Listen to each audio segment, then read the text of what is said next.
Hello, and welcome back to the ministry. And we're picking up with part 2 as we're talking about this sexual conversation and the fact that most people don't want to give their sex lives to God.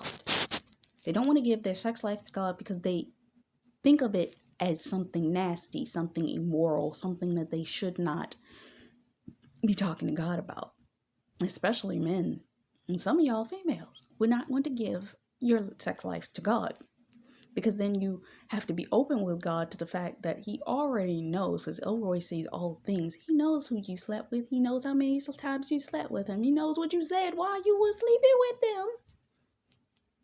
You remember what I said in relation to the ministry I was looking at, and the guy said men will have sex with the women, and they are not speaking to the women, they are speaking to the sex. The fact of the matter is people don't want to give that part to God. And some of these men out here, they sleeping with two women at the same time. They got their go-to girls. Some women have their go-to guys because they know that there's no strings attached. But I was listening to I just happened to be going through YouTube, and a video from Candace Owens popped up, and she was talking about, do you realize that when you are having sex with somebody, that there are endorphins that are released that makes it almost impossible for you not to have some type of connection to that person emotionally because of the physical contact. People are spiritually connecting themselves to people, and the fact of the matter is they need to spiritually connect that side of themselves to God. But nobody wants to talk about that because just like in the Word, it states in Genesis 3:7 that as Adam and Eve did, that their eyes were both opened and they realized they were naked, and they sewed fig leaves together and made coverings for themselves. In the same way, we are not allowing God into our bedroom. But we have the assumption that He doesn't see this. He knows your deepest and darkest secrets because He's the one that created sex. Sex was created for procreation anyway. It was not created for what we use it for in today's society, which is just to scratch a itch. The devil did that. The devil did that.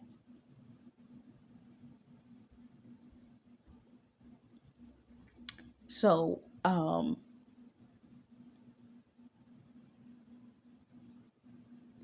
when it comes to sex for Christians, just saying it is almost like such a taboo word. Oh, we can't even say the word sex. No. But some of these things you have to deal with. And for those of you that have been paying attention at all to anything that I've been saying in any of these videos, if you've been listening to what I've said about spiritual warfare, lust, perversions, all of these types of things, they stem from what? Sexual things. And aside from that, there is a stem that I'm noticing, and I want to discuss this since we are here. There is something I've noticed happening with men that is something that nobody's talking about. Now, this can happen with women, and it does happen. Dealing with sexual traumas. Women and or men that have been through sexual trauma. What if your spouse has been through a sexual trauma? In my previous relationship, I was with a guy that had been through a sexual trauma. The next guy that I was interested in admitted that he became attracted to someone that was actually, they thought was a female, turned out to be a man. And I'm sitting there looking at God like, why did you even, what is this? That was the second person I was attracted to.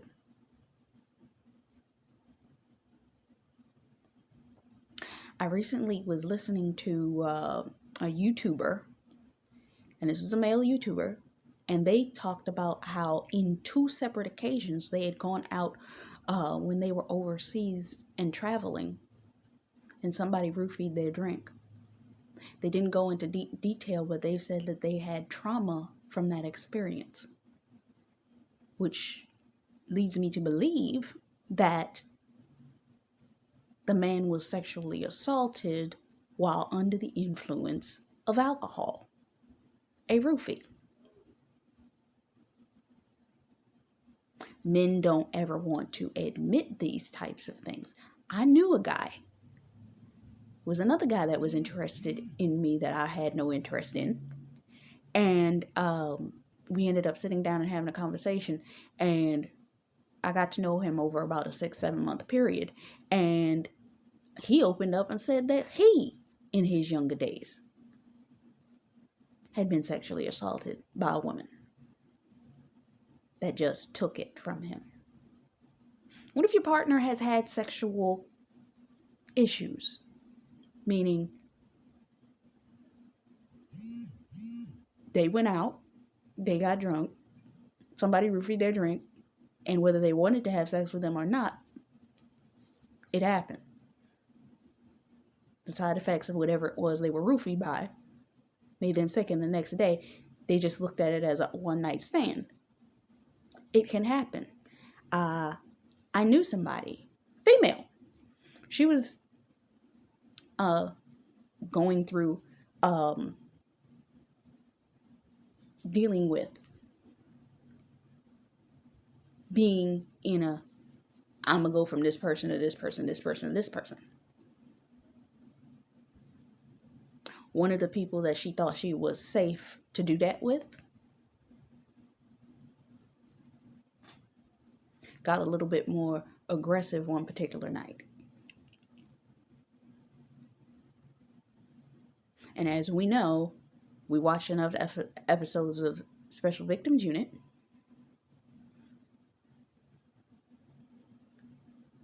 that when the sex is had, the victim is confused because their body reacted to the sex, though you know internally you said no.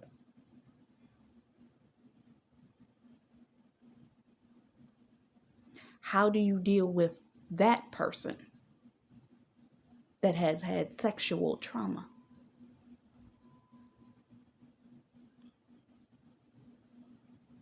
And it happens more times than you know, and more times than you think it would. How do you deal with that? Because maybe on their bloodline, sex. Because notice, anybody seen the movie Addicted? I didn't want to do anything in relation to Addicted because it's so sexually charged. But I want to mention this point. Some men, and it happens to women too, will become highly sexually stimulated to having sex with him, her, and the other person because they're trying to erase what happened to them. They may have been in a heterosexual relationship, but because they were assaulted in such a way. I remember hearing from Dr. Boyce Watkins that a celebrity I ain't even gonna mention, what they used to do is before they became a celebrity, when they were doing prostitution, however you want to look at it, they would lead the men up to a room, get them high on a roofie, leave, and let a man come in and have sex with them.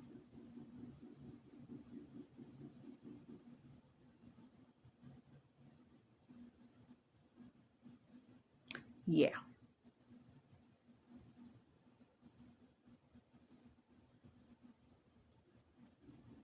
So when it's sexual perversion, especially those of y'all that are called to people that may be in high industries, know these things are possible and know these things may be some things that those people have dealt with. How are you going to deal with that? Some of y'all that need to be praying for your spouses, not just for the counterfeit issue and the lust issue, because some of the lust issue was created by scenarios just like I just explained.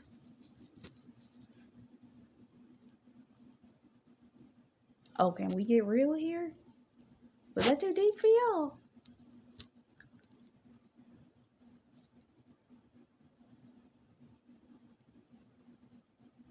And some of y'all have dealt with. Some of y'all been in relationships with men that were dealing with issues like this. Sexual confusion. And it's running rampant now, especially with our LGBTQ, I, A, and however many alphabet letters have been added to.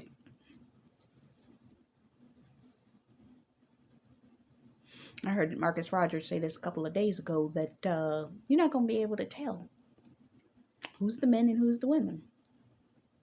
I remember years ago I was on Facebook and somebody had posted a picture. It looked like a very fine black man. And they said, that's not a man, that's a woman. I was like, what? Because you never see it with men. You always see it with men that transitioned into women. But I'd never seen a woman that had transitioned into a man. I was like, what? And you wouldn't have been able to tell?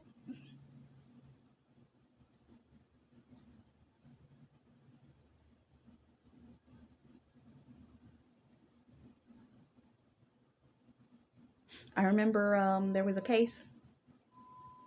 It was a woman, but it was a man that I knew was roommate with me, and it was a guy who was a Puerto Rican guy that looked like a woman, but dressed like a man.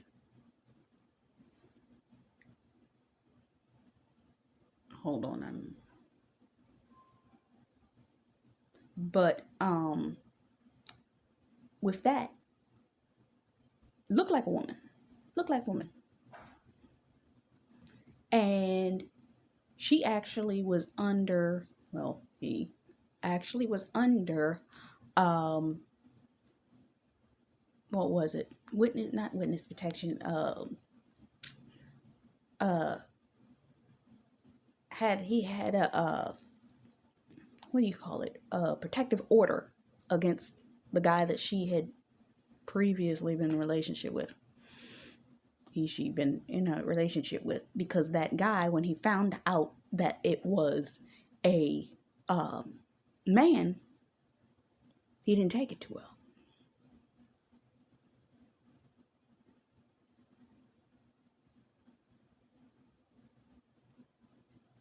So you got to think about these things. Some of y'all are trying to break off generational curses. Ain't nobody thinking about those types of curses needing to be broken off, aside from the counterfeit, aside from the lust, understanding where the lust stemmed from, understanding where these types of things occurred at, understanding that there may have been a generational curse down the line 3-4 generations back in the 1960s, when in the military, that all it was men in their platoons with men, and all of a sudden there was a sexual relationship that occurred between two men, but then they ended up getting discharged and sent back home to their wives because they were having sexual immoral relationships with men. Men had been in prison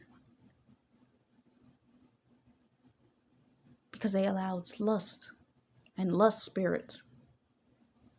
And then it gets on the bloodline and continues to come up and through the bloodline. So yeah, these can be issues. And I felt that it was necessary to mention that too, that you need to be praying for your spouse, because they may be dealing with that. And how that you can have a good experience with them because they may be coming. It's not so much that they're even coming out of relationship like that. It's just these things may be things that they have suppressed for years. And you might truthfully end up being the one that they're going to open up to about that stuff. Are you going to be able to handle it? Or are you going to worry and be scared that they're going to cheat or lie or what have you because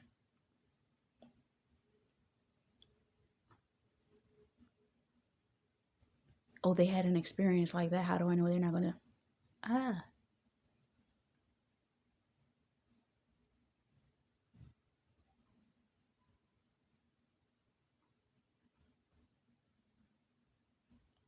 Can we be real about this? Can we be open enough to talk about this? You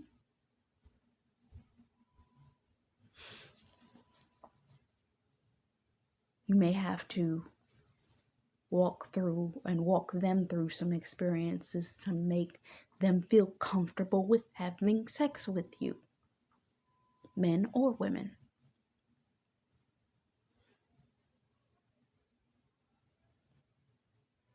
God created love. He created marriage. He created consummation and procreation. So if that's the real reason why wouldn't God want to be part of your bedroom? It's that prayer that if you're dealing with a spouse that has not or has been through some type of sexual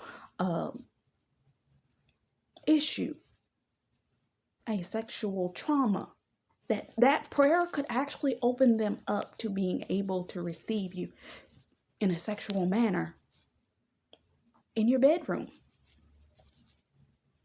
after marriage. That prayer could literally be the thing that slowly begins to heal them as they are having sexual intercourse with you. Because it becomes a point of comfort and contact because they know God is in the middle of it, and the anointing of God will fall upon it that will create a level of peace between the two of you, and an experience between the two of you, because God created it, that it will literally become a healing process for them or you.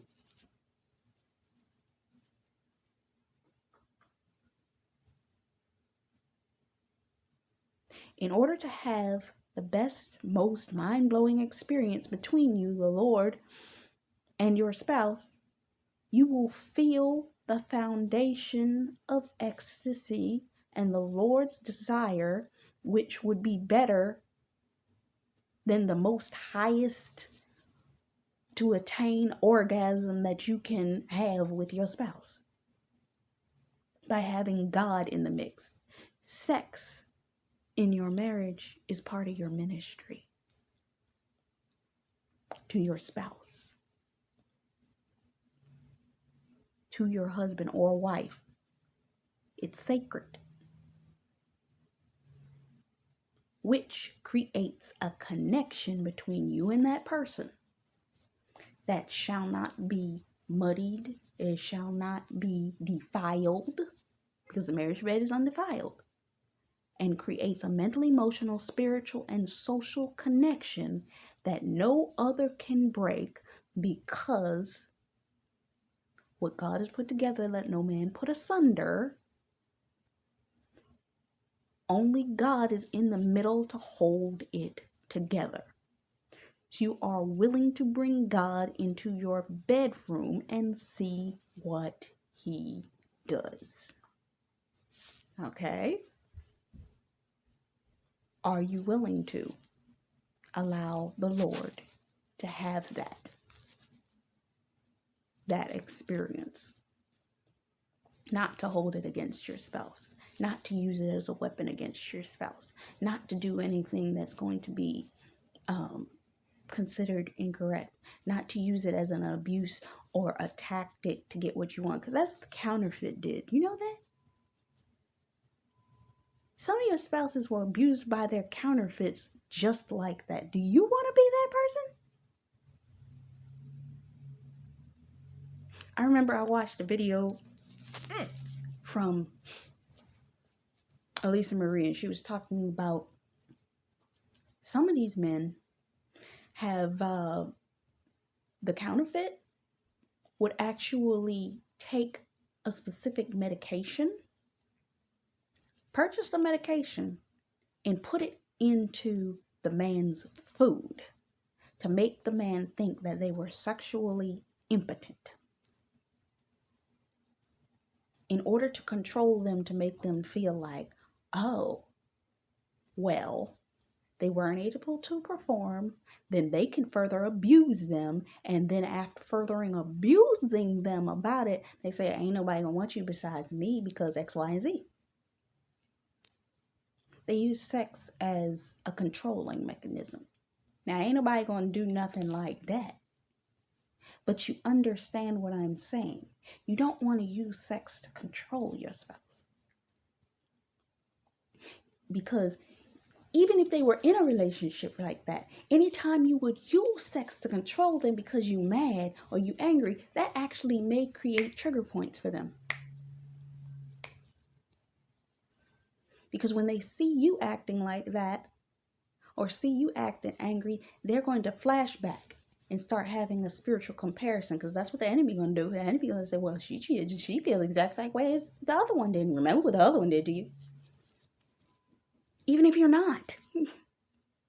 Because what the enemy is going to do is try to use the past experience that was much worse than the experience that you're going to give them, but always use that as a bridge, to use that as a fear mechanism and a trigger point in order to create division and miscommunication and all that kind of stuff. Don't leave the door open in your sex life for that.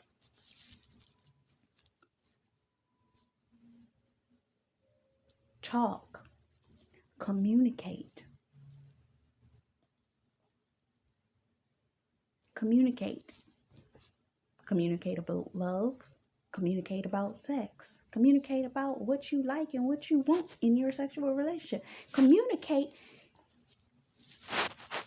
There's a book called The 5 Love Languages. Understand the 5 love languages between the two of you. What kind of, and 9 times out of 10, you don't even need the book to figure out what your 5 love languages are.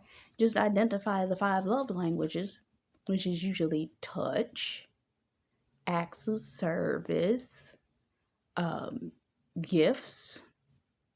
There's another 2 that I can't think of off the top of my head.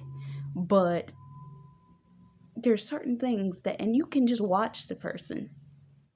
Words of affirmation. You can watch the person and pretty much figure out the person's love language. Because guess what? The enemy will find out what your love language is, and will use that if you want to sit up there and play controlling games, thinking, oh, I got this person. They my spouse. I'm already got them. I got them on lock, blah, blah, blah, blah, blah. The enemy's watching their love languages too, and they going to be like, oh, let me just check in, like, what's that love language that they, oh, is he not giving that right now? Oh, let me send somebody rolling right up in there that's a counterfeit that's going to be giving them words of affirmation while their spouse is sitting up there wanting to be controlling and withhold sex. Oh, their love language is acts of service, but their spouse out here acting rude, wrong, and raunchy.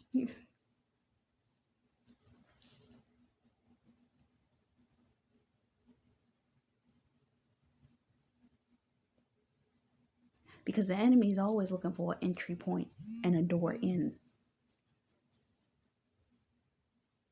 So the best way to disarm the enemy is to sit down and communicate your wants, your desires, your sexual wants, all of these kinds of things, so that you can determine and maintain that kind of relationship. You understand what I'm saying? So that you will have a safe and secure space between you and your spouse.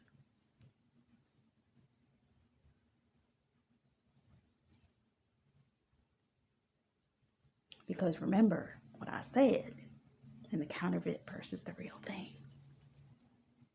Are you serving your spouse?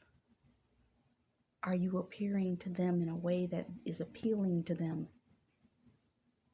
What is the things that were the distractions? You understand what I'm saying?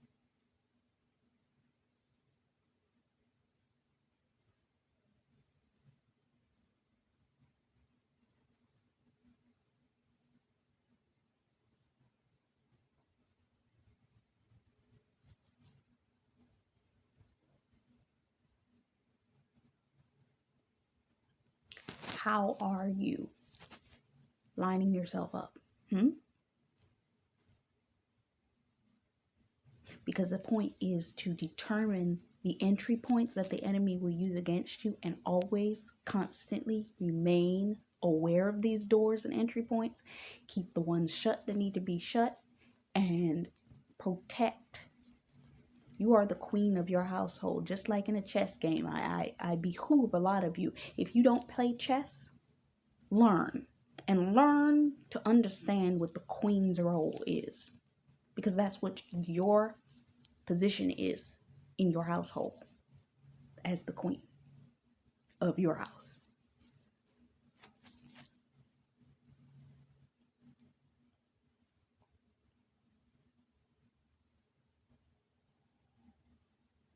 There's a song, I'm hearing it in my head, Mary J. Blige.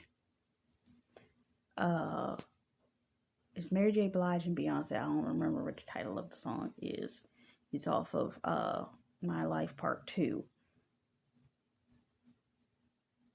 That Mary J. Blige said that you should never come into a room and that there be another woman that have more information about your man than you do. You understand what I'm saying?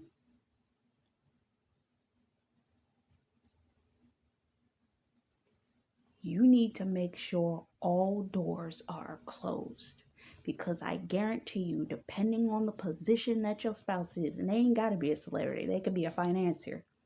Are they good looking? And some men, they don't even have to be good looking. As long as they got money, there's going to be a woman that's going to try it.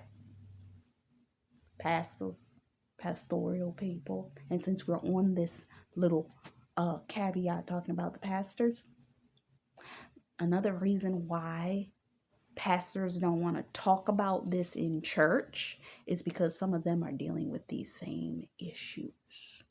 And I'm talking about all of them that I mentioned.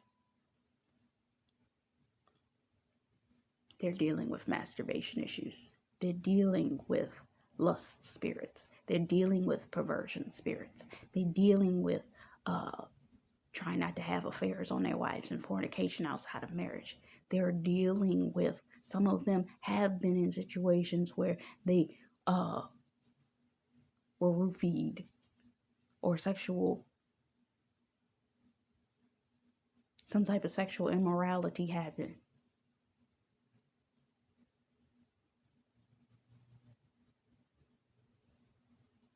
Remember what I said in the previous video. When I was just praying for pastors. In the case that it happened, let me just pray about it. I must have struck a nerve because everybody got mad at me that day. And it was like I completely created a wedge in the church between me and the rest of the pastors. And I used to be the one that everybody loved, but the second I prayed about that thing. So be cautious, because sometimes the leaders that you are following will sow spiritual wedges. So make sure that in the season that they are in, if they're going through something, you may want to back off of them. Because God's trying to make sure you ain't getting hit by the spiritual warfare that they're dealing with and you're listening to them.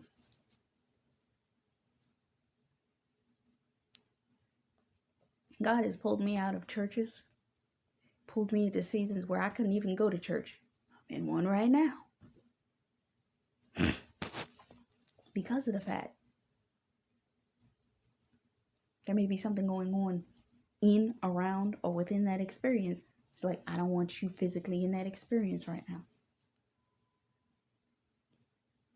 Be cautious of the leaders that are above you when you're going through something, who you're going to for advice. With that being said, which reminds me of something very important, make sure that you have somebody that can pray over your marriage, that is anointed to pray over your marriage. See, the thing about it is, during certain seasons, I have people that have been praying over me. And some people will literally ask, they're like, look, I'm a praying warrior. Let me pray. Please give me your contact information so that I can pray over you. I'm a prayer warrior. I pray. And because I pray, I know that I need people praying for me, because the weight of prayer that I pray causes warfare against me. So I need somebody covering me while I'm covering y'all. Which also means that because I'm covering y'all and because I pray, that when I get into my marriage, I still have to have somebody covering my marriage, because of the fact that because I'm praying for y'all and praying for y'all's marriage and y'all connection, somebody's going to try to come after mine in the spirit with witchcraft and warfare. I receive it now. I mean, come on now.